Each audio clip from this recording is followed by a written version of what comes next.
Do you know what happens to the water when you flush the toilet? Like down the pipe? Through the sewage pipes somewhere.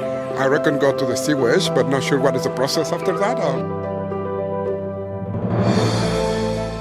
G'day, yeah, I'm Ryan. I'm one of the senior production officers out here at Malabar Treatment Plant. What happens when you flush the toilet or the water goes down the drain? Well, it goes down their drains. It goes through a screenings process. Screenings part will take out stuff like your wet wipe, cotton buds, tampons and condoms, and occasional toys every now and then. Then goes through a grit process, which takes out hopefully all the stuff we missed, and then it goes through a sedimentation process. The wastewater goes through a bit slower, and we give it time for sludge to settle on the bottom and lighter stuff, scum, to float to the top. We can get rid of it that way. So after our sedimentation process, the water goes into our effluent channel, and from that point it's gravity fed 3.7 kilometres out to the East Australian Current.